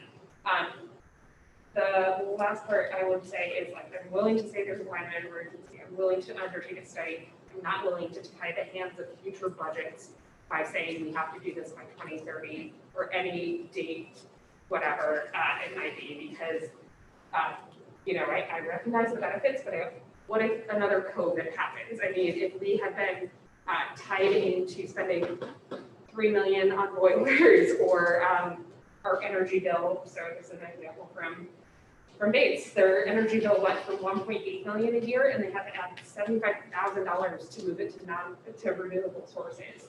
How would we cover that in a budget year such as this one? So I just really want us to consider compromise moving forward, and it sounds like there is none to be had on this one, but I would be careful about that moving forward. Yeah, so our agenda number 6 says to receive and approve a proposal to have LPS do an internal review and report out ways in which we can reduce our carbon footprint. So That's not the amended agenda. So is that not the right one? it's the right language. It was amended to make it a workshop item to discuss and not approve. So that if the committee chose, we could bring this up. Okay, So we're just workshopping it. fantastic. Is that what you were asking? Yeah. Okay. Mr. Papa. All right, so, just hearing everybody's issues and concerns and where we want to go with this. Just reflect again on my previous experiences. In Auburn, we committed $2 million a year to CIP, and 100,000 of that was for energy efficiency. And I think in the same vein, I would be open to two things. One, a commitment on the CIP funding a significant study that could take up the entire school district and give us the proper information we need on where to put our efforts and resources. And two, I think this is an important enough issue that where we take up new buildings, we're usually looking at efficiencies. We're usually looking, is it LED program? Am I saying it right? What is the green initiative for buildings? Is that LED? LEED, Yeah. LED.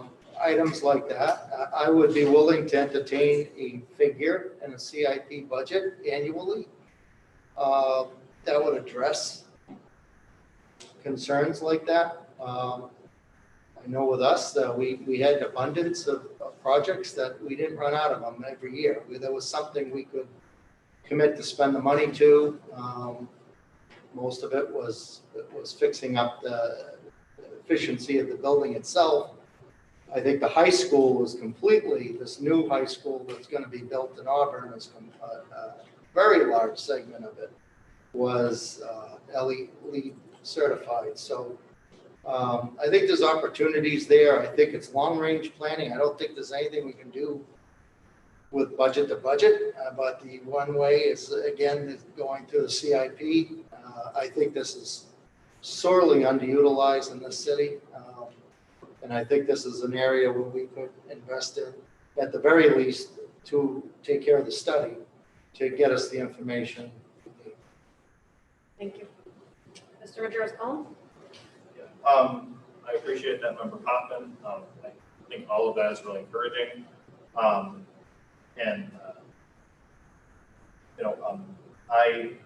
I want this conversation because I think it's an important conversation to have. I want to see where this committee is willing to go and where 5 votes can take us on this issue. And I recognize that it's unlikely that there will be 5 members who want to go as far and as fast as I did. And I don't make a morality judgment on any particular individual. Everybody is doing what they think is right. But I won't retreat from framing the issue in moral terms, because there are consequences to not dealing with climate change. So to that end, Member Ray, I would like to see this committee take votes to see where a majority is going to go. And specific to the resolution, there's a process by which things before this committee can get amended, and there's a deliberative process. I'd like to see that happen later this month. Speaking more broadly, I want to see what 5 members of this committee are willing to go ahead and do, whether that's what Mr. Poffin is talking about, or what Mr. Damon is talking about, or beyond that. So I want this committee to do as much as everyone is willing to do, or as much as the majority is willing to do. But I also, I have the perspective I have. It's important to me and to the folks who have encouraged me to advocate on this issue, that there be a recognition of what would be required to meet international scientific guidelines. And while falling short of those but making progress is good, it is also important that we recognize if what we are setting out to do falls short of what the science tells us is necessary. Thank you. Any other comments? I see that, I'm sorry. No, sorry, It seems like we already have a lot of that work done by facilities in the past. And I'm just not sure that doing paying another company to do like a full-on review, it might be necessary, and I don't know that. I guess I'd like to hear kind of what Mr. Damon might think of that. But to me, I feel perplexed, because I'm sitting here listening to this, and although I respect your passion about this issue, I was waiting for information to come out, like what research have you done, where are we at now, what needs to happen, and all that. That's what a workshop is for, is so that we get that information. So, and to get it from Mr. Damon, it just seems like the process wasn't correct for this workshop. So I guess I'd like to hear what Mr. Damon has to say about the work that's already been done. Is that stuff that we can still use? I know it's been a while, but some of the work has some age to it. As with many things, infrastructure wears out, infrastructure changes, technology changes. The way we would control some of these buildings has changed drastically. There are still schools within the district here that are operated by what is called the pneumatic control system. It's an air compressor, changing air pressure on little crazy switches with miles of tubing run through the building. And you can't get any readings back from it. This building is what is called EDC, direct digital control. Josh can take his cell phone out in the parking lot here, and he can tell you what every room in the building is doing. And he can change it. These buildings that are the newer buildings have much greater ability to control and manage energy. We can manage the lighting, we can manage many aspects of this building that we can't do with hardly any of the others. There are upgrades to all of that that would be, eventually will have to happen.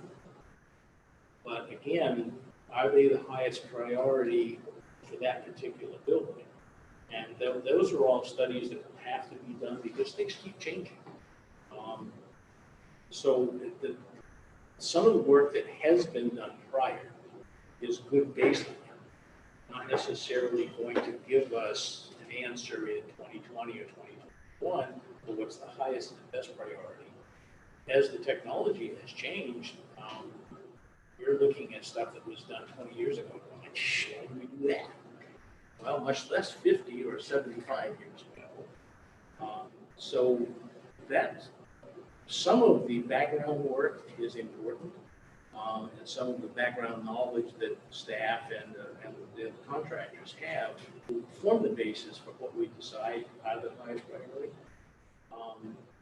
Will there ultimately have to be engineering studies done? Absolutely. There will be studies that we'll have to pay for to do analysis on the buildings for particular projects. So there will be consultant fees and there'll be engineering fees that will have to happen to do it right. And again, even in the last 5 years, the technology that we're using, the high-end heat pumps that we're using in the new expansion at the high school, 10 years ago didn't exist. 5 years from now, we could have fuel cells. We could have, the technology is changing so rapidly that I can't sit here today and tell you what will be the best thing 5 years from now that's going to help with this energy issues of the buildings. There will be changes, undoubtedly. It's just in the last 5 years, the efficiency and the efficacy of the solar panels, it's just gone full tilt. So, and over the years, we've done some dumb things. For a while, Main State Housing was insistent that every housing project that was done had solar thermal storage, heating domestic hot water. And those systems were not really very effective because during the time that they were heating the hot water, nobody was in the units and nobody was using it. In the middle of the night, we were having to add supplemental heat to it because that's when the water was being used. So we went into massive storage and all kinds of stuff. It made no sense whatsoever. And without it being sustainable and somebody taking care of it, it doesn't do any good anyway. That's part of the challenge with LEED projects. LEED projects are very expensive to build, very expensive to document, very expensive to sustain, and unfortunately what happens is people don't. So you can have a good system when you've engineered it, but if it isn't maintained, it doesn't do a whole lot of good. And as Jake knows, like in high school, we had stuff that was there, it was sitting right there on the wall, but it didn't even work. We found this, COVID brought out a lot of issues that we had with buildings. We thought we were doing better than we were until we really looked. And then it's sustainability, maintenance. So those are all additional costs. And until we as a society decide that we're going to just take care of what we already got, some of this new stuff is. I just have a follow-up, if that's okay. So next time we meet, we'll be voting on this, is that what for 2 weeks, or are we voting on something? So the procedural rules that, I guess part of this workshop, I would be looking for some direction, or at least be able to follow the conversation in what we might do next. I don't think it's set in stone that we would vote on a particular thing next time. I feel like some of what I'm hearing right now, and certainly the committee can shift that direction if they wish, is that the facilities committee could actually meet and get some information from a strong local resource who's willing to do it at no cost. And to at least bring that back to the committee. I don't know if that's something that needs to be voted on. I think that's just the work that could be done with the sentiments that we're hearing. And so I don't know if someone else wants to set forth language that they want voted on out of this workshop or not, but. Okay, so I would want some dollar figure brought to the table if we were actually going to be voting on, maybe this is different wording. Okay, so never mind. I'm so I think, confused. I know like Geiger Brothers did a full carbon study, carbon emissions, their output, their carbon footprint. Sounds like Bates College must have done that as well, but Geiger did it. And so I think that we have a couple different resources that we could draw on to try to find out what the ballpark cost would be for us to do some kind of a study like that. I think that it would be most appropriate to start with an option that doesn't cost us anything, which would be the facilities committee and accessing the gentleman whose name you said that I forgot already, and seeing what we can get out of that. I think that would probably make the most sense. I asked that Bruce is a unique resource. Not everyone has the Yeah, mechanical right. contracting experience that he has. Ms. I Hawkins. wanted to remind people that we're talking about infrastructure. This isn't stuff that you do once it's done and over. Right. It's stuff that has to be upgraded. We don't want to upgrade things. I mean, look at what happened with the levees in Louisiana with Katrina. They knew they needed upgraded. They knew work was needed to be done. They put it off. And catastrophe. It's like, if we just put up this beautiful building. Say, maintenance team just walk down and we're not doing anything for the next 10 years. It would fall down around our ears. That's what this is really about, is are we going to put the effort in to keep doing the necessary upgrades and upkeep to take care of the resources we have, improve the ones we have that need it, and keep things going. When I first came here, I was on a Greyhound bus and all I saw was flat roofs. And I'm like, I'm in Maine. Why do we have flat roofs? I grew up in Alaska. There are no flat roofs up there. It's just not done. I still don't understand why, but it is what it is. And it's just. I can explain that to you. Maybe at another time. Yeah, that's a discussion we can have in the facilities committee someday. Ms. Wright. So I think as we're workshopping and it sounds like Member Collins plans to bring this exact what's in our packet forward, I would recommend that we refer to committee. I mean, people are asking for expertise and for numbers, and that committee has expertise and the staff liaison available to get us those numbers. In my assessment, maybe I'm off base, but you know, again, like, you can say these things all you want, but the reality of it is that people have questions about budget and how it impacts that, and people have questions about timelines and what is feasible. So I think using the expertise that we do have from that committee, that standing committee that is there for a reason, seems appropriate to me. If this comes forward next week or whatever it is, like, I'm not voting for it. I think Member Patrice Collins can assess where everyone kind of stands based on the questions they've asked and the opinions they've given. So if you want a failed resolution, that's fine, but I would suggest we move it to committee and have them do the work that we're asking for. Mr. Anderson. Yeah, so I'm entirely supportive of having a facilities committee do this work. I also would like to see this resolution go through the deliberative process at the school committee, and if the school committee's decision is to refer to committee, then that's the school committee's decision. If the school committee's decision is to amend the resolution in some way, then that's the school committee's decision. If it's to reject it, then that's the school committee's decision. But I am very intent on having the school committee deliberate on this resolution.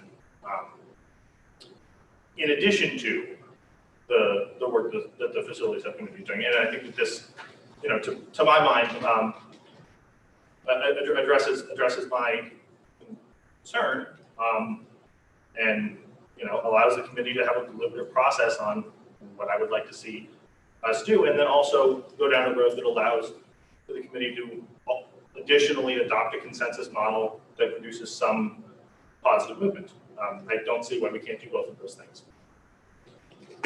Question for the parliamentarian. Yeah. I don't know this answer, that's why I'm asking. Let's see if I do. If there's an item before the committee Yeah. that is a vote, is there action within procedural rules of Robert's rules to move it to committee? So even if the main motion is on the table, so say it's moved and seconded, during the discussion, a subsidiary motion to refer to committee could be made, it needs to be seconded. And then that motion to refer to committee is debatable and amendable, I think, and then requires a majority vote. So, I'll just say, so is Kieran going to be persistent on us voting on this? And if so, why don't we just suspend the rules and vote on his proposal now and get it over with, and then we can move on? Could be done. Are you making a motion? I'm motioning to suspend the rules to vote on his proposal. Second.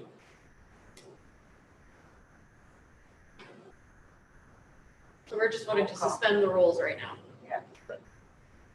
Voting to suspend the rules. Yes. This is debatable.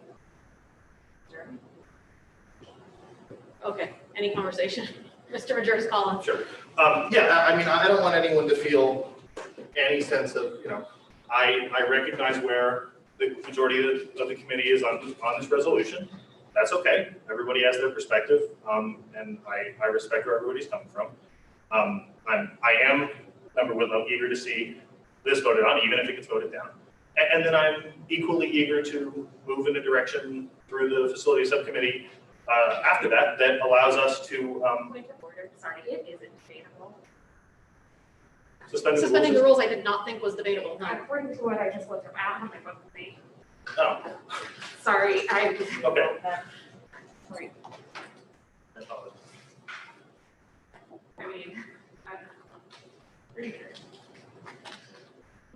Call the question, suspending the rules. I don't think anybody's objecting to the parliamentarians, really. She just wasn't sure. Okay. Yeah, It is not debatable. okay, thank you. So it's just a. Must be seconded, is not debatable, is not amendable. Thank you. And usually requires a 2/3 vote. So we're just voting on suspending the rules. Right. Ward 1, No. 2, Yes. 3, Yes. 4, Yes. 5, Yes. 6, Yes. 7 is absent. Me, yes. No. Passes. Is that 6-2. Yeah, 2, sounds like or you're it's saying no. 6, 8, yeah, sure. Okay, so the rules are suspended, so do you, So I would motion to, what would you get here in the motion? You, oh. could I potentially make a motion? That's what Oh, I don't know. Okay, so I would move that we adopt the resolution as presented. I would just like to caution everyone before, even though you've just said that, that we don't end up in some kind of a back and forth on this tonight as far as like amending and then a further amendment since this was just a workshop. The intention of this was a workshop, so that we don't end up here very late tonight having a back and forth conversation that was unintended. Sorry. That's okay. For clarification, the resolution as presented is the item that you have, that we added to the pack. Yes. So I will second it so that we can go to a vote. Thanks. Any discussion? I'd like to make a motion to refer this to the facilities committee as a whole for them to weigh in on this resolution. Second. Do we have to deal with the motion first? This is a subsidiary motion. This is subsidiary to that, so, the resolution that's been prepared would then come to your committee for discussion and implication. Motion, second, yep. Is that discussable? Okay, so a discussion on the motion to send this resolution to the committee to work on, to the facilities committee to work on. Ms. Wright. The reason I'm making the motion in this manner is to have the experts do the work, that was not presented to us tonight. Mr. Puckett. Yeah, and going with this, I see what we're trying to do is get a body of work to actually move forward and do something. The declaring of an emergency, it really bugs me. I can't support that. It's just not our purview to be declaring emergencies. I get it. I totally agree with what's going on with what I see with the warming and everything else.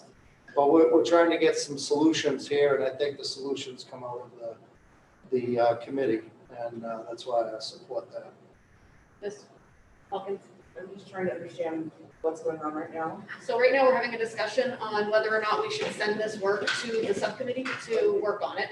Or if we don't send it to the or if we don't vote in favor of sending it to the subcommittee to work on it, then we will be voting on Kiernan's proposal, which is essentially to this whole whereas, all the document and the thing, and declaring.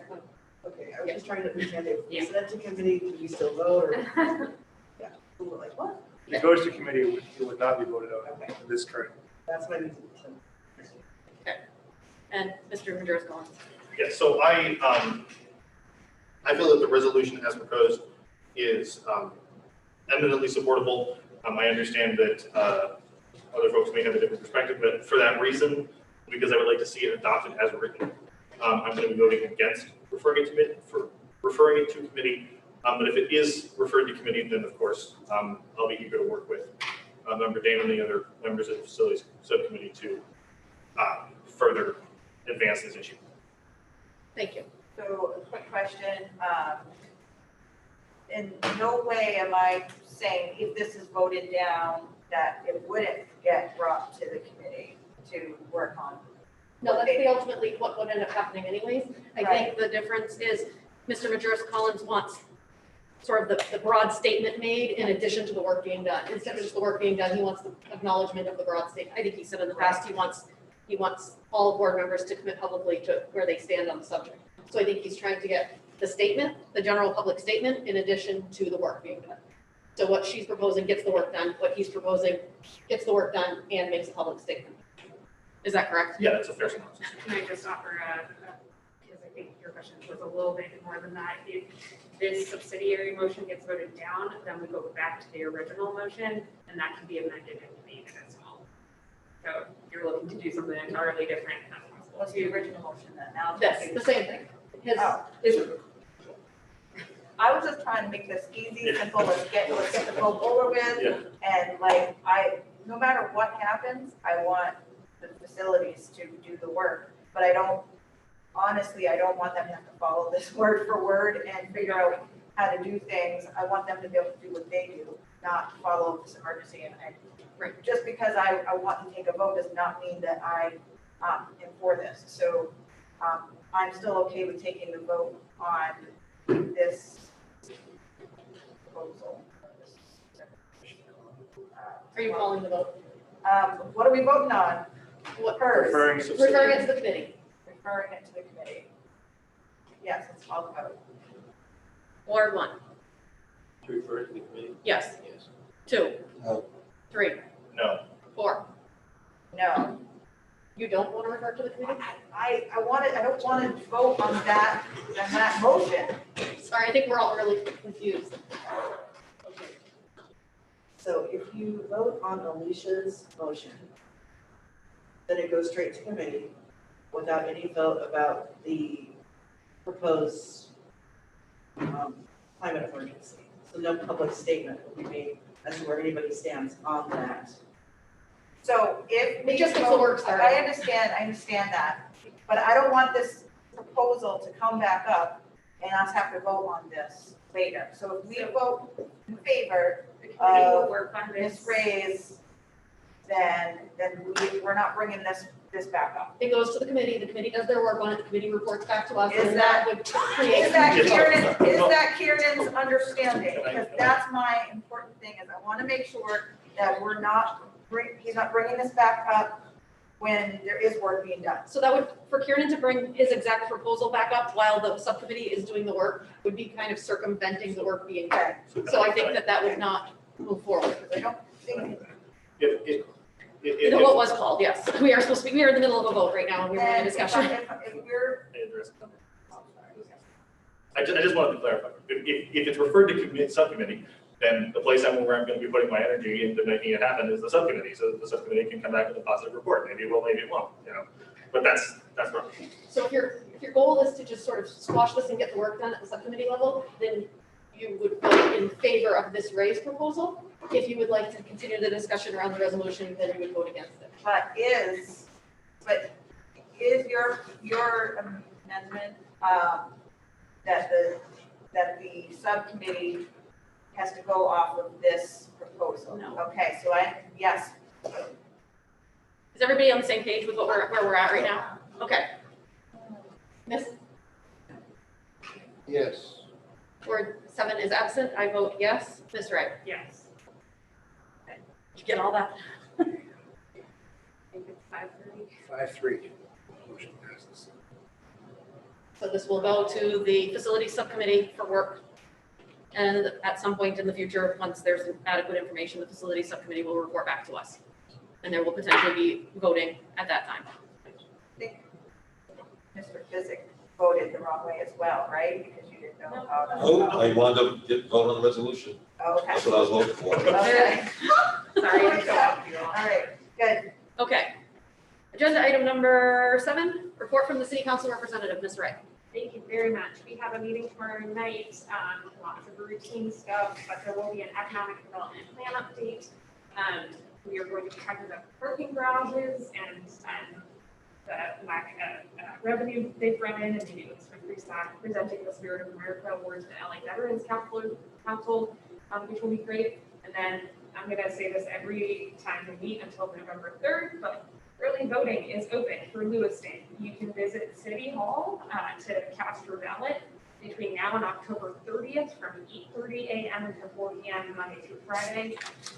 There's extended hours Wednesday after October 14th until 7, Thursday, October 22nd until 7, Saturday, October 24th from 9 a.m. to noon, Tuesday, October 27th until 7 p.m., and Friday, October 30th until 5 p.m.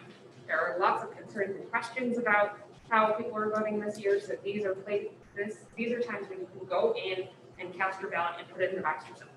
That's at City Hall. At City Hall, yes, and I can send this via email to Mr. Langley for included in the minutes. And I did that today, and it was a flawless process. They have sanitized pens and sanitized glue sticks, and everybody has their own, and then they re-sanitize it, like it moved very, smoothly. Thank you for that feedback. My absentee ballot should have been the mail today.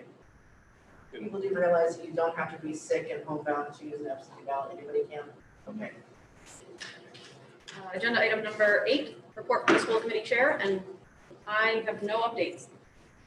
So agenda item number 9 is report from the superintendent. So I have a number of things I wanted to share with you, and I'll entertain any questions you may have. But I want to let you know that CRF2, which is the COVID relief funds, second round of them, we had a webinar today, a Zoom meeting with state officials, and we got more information about that. It's a substantial amount of money for Lewiston Public Schools. The amount of requirements around it and the fact that it has to be spent on site in use by December 30th is incredibly challenging. I've talked to delegations, both state and federal, about that time frame. Where the supply chain is being what it is, it's very difficult even to get things here in those kinds of short time windows, and they require an approval process in advance. So the window just opened up. We will submit things for approval from the state. We can't order things and move on things without that, without taking certain risks. And so we're working hard on that. I just want to let you know. Some of the things that we looked at with the first round of COVID funding includes technology, of course, for our one-to-one computing, PPEs, work on ventilation at the high school, We have other ventilation projects we would like to achieve, but we cannot do so without contractors available to complete the work before December 30th. If new money becomes available with different timeframes, it would be a targeted area that we would look at, both ventilation and heating. Some transportation items, including growing our van fleet in public schools so that we can bring things to kids, pick things up from kids and families who don't have the means to do so, and also transportation and down the road could be used to enhance learning. Our Connex boxes, which you see outside when you pull in, those big tan boxes, where we've rented a number of them, I think 26 at this point. We're looking at potentially purchasing them if it makes sense financially. And that's to store materials, to reduce the things in classrooms so we can socially distance, to store PPE so that they can be locked up and not fill another space that's being used with students. Maintenance, supplies and equipment, cleaning products, other equipment, outdoor learning things, so from pop-up canopies to furniture, trying to expand what we can do outside. Water bottle fill stations, resources and supplies for remote learning. We've done some things to improve our staffing. Google Education, Ruler for social emotional learning, and Seesaw as our platforms to grow. And then there's a laundry list, but I just wanted to give you an idea of how we spent some of those CRF Part 1 dollars and some of the things that we're looking at continuing with CRF Part 2 dollars. I will keep you updated and answer any questions you have around CRF, but I want to emphasize to you, we are in such a pinch with these dollars because of the requirements, the prior approval, and the fact that it's very difficult to get things here and have them in use by that time. Some things that we looked at were included, can we put up a building for storage? Because we have so much shipping and receiving here as a district, we have nowhere to put things. And the answer is no, you can't build a new building. And if you do, you need permitting. It has to be up and in use by the 30th of December. Bruce can probably attest to this to say fix the ventilation with the fact that Dingley building does not have centralized ventilation. To get the equipment here has a minimum of a 12 to 14 week lead time just to get it on site, never mind install it and have it running by December 30th. So there are other things that we want to do. Bobby and her team done a great job of saying, here's the things we could do, here are the quotes, here's the costs. But at the end of the day, can we get it done by the 30th? So we're trying to be creative with that. Our enrollment numbers for 10-1, that work's being done right now. I want to let you know that our numbers are down between homeschooling, kids who have moved or accessing education in different means. But the state is taking information right now to use potentially the 2019 October 1 number. That would be good for us because of essentially our loss in enrollments. And that is what informs our EPS formula for next year. And so I think a lot of superintendents and districts are hoping they use the 2019 number. We don't know that decision, but it's being discussed. We signed a contract with Ledgewood, and construction, that process will officially begin very soon. I'm sure you saw the fencing as you came in, and it's going to look very different very soon. We've already started funneling kids through the different entrance, and things are getting ramped up. Connected to Retree US, which is a grant that the high school got last year. On the 8th and the 16th, a couple of different programs in school areas will be planting trees. So if you see trees being planted by our students, it's connected to a grant, and those are fruit trees. And so we're looking at improving some of our carbon footprint there. And then last but not least, for me, for updates, at least for now, voting, I continue to talk with Kathy Monteo. The latest is that Tuesday we close certain components. Green Ladle has a plan to be isolated during that time. Montello would not host students that day, and Longley would not host students that day on Tuesday, the voting day. Wednesday, when they do pickup, we don't have kids on site anyway. And then if Kathy should come back to me with, it's really going to be hard for me to set up without accessing the building on Monday. Just want to let you know that I think voting is so critically important that we entertain having those students be remote that day if that's what's needed to vote safely. We would have a significant notice on that to let parents know ahead of time? Yes, yeah. And we've been in discussions. Does the same apply for the Armory and LMS? Yes, good point. I'm sorry, I forgot to mention that. Thank you for bringing it up. We've explored having LMS also not have school on Tuesday to do things remote on the voting day because of the proximity of a massive influx of people coming in to the right next door spaces. And to be honest, as a former middle school principal, it was very disruptive to how the day ran anyway.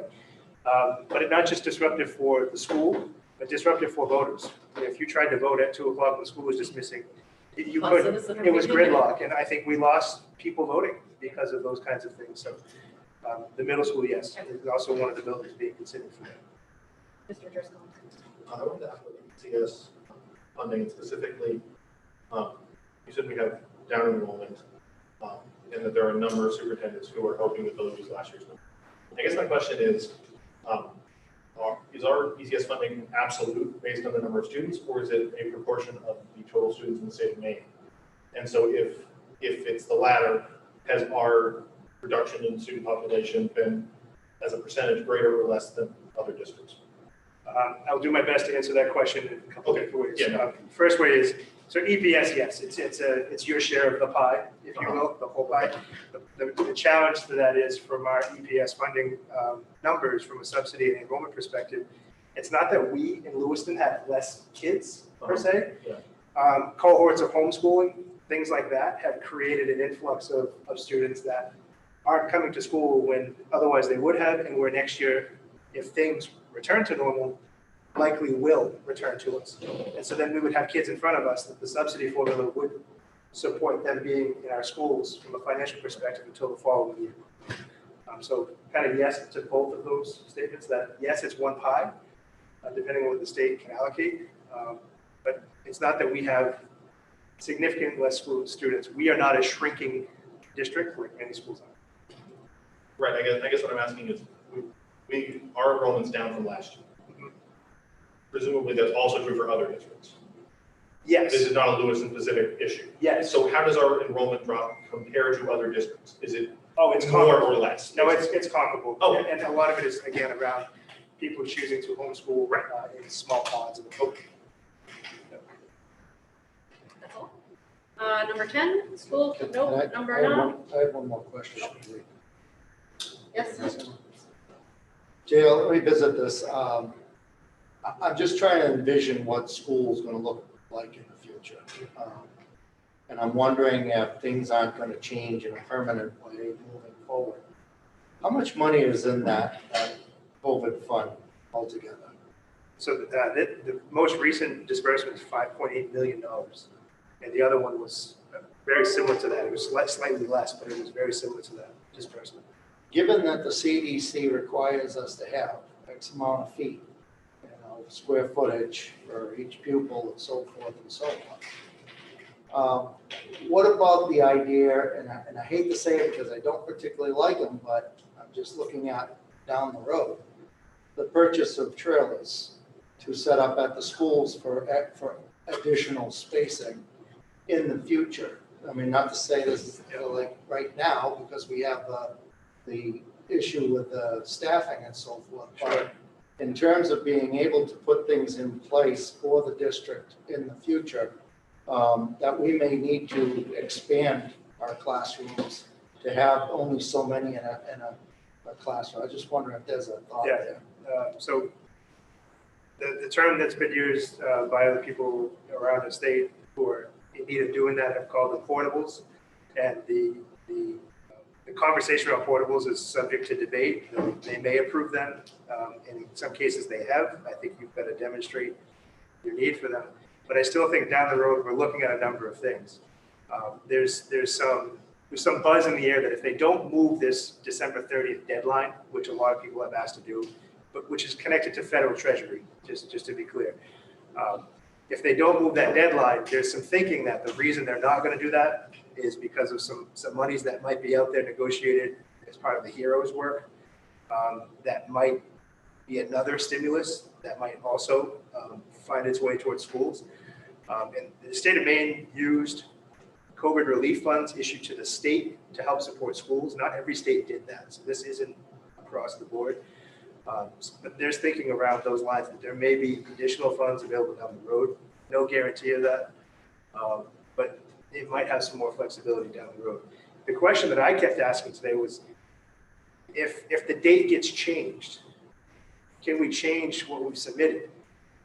Because I think some of the facilities things are the most important things to do, not just for COVID today, but for a long-term investment in our own community. But if I can't have it done by December 30th, it's not an option. If they move that date to say July 1, it fundamentally shifts what we would want to purchase and the way in which we'd go about that work getting done. So we've asked the questions and the answers are tricky.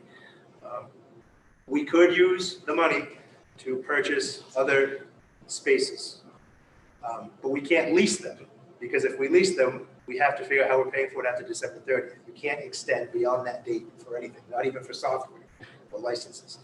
And so that presents some challenges. But could we buy a building? Potentially, if we can get it done before December 30th and use it for some of the office space that we currently can't use at Dingley or has limitations because of ventilation. You can't prepay on like a 2-year lease? Nope. You can till December, but after December it's yours. So it's some of these restrictions make it very challenging. We're fortunate to have any money, so I'm not complaining. But to your point, yes, it could be done to look at how we grow our square footage and provide services differently in the future. Yes. I just want to ask you another one. Whose authority does it fall under to change that date? There'd be legislative action at the federal level. At the federal level? Yes. And I'd say publicly that our state delegation has been 100% supportive in every action that they could have influence on. They have absolutely done so. And our federal delegates have also been very cooperative in the works with that. It's such a big thing right now in Washington to move anything. Agenda item number 10, school committee community announcements. Any members have any announcements? All right. 11, future agenda items. Does any member have an future agenda item that isn't already on our list? Mr. Majerus Collins? Yeah, I just wanted to ask if we could, at the next school committee meeting, just do 4 quick votes on those proposals pending in front of the MSBA convention at the end of the month, so I can get guidance on how the school committee wants me to vote as a delegate. Yes. Anything else? 12, to enter into executive session to discuss labor relations regarding central contract negotiation in accordance with MRSA 4056D. A couple people moved and a couple people seconded. Moved by Mr. Damon, seconded by Ms. Red. Ward 1. Yes. 2. Yes. 3. Yes. 4. Yes. 5. Yes. 6. Yes. 7 is absent. I vote yes. Yes. Mr. Wright. There, we are moving to executive session. Thank you. I was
School committee is out of executive session at 8:21 PM. Do I have a motion? Move to adjourn. Second. Ward 1, Yes. 2, Yes. 3, Yes. 4, Yes. 5, Yes. 6, Yes. 7 is absent. At large, yes. Yes. Ms. Ray. Thank you. Meeting is adjourned.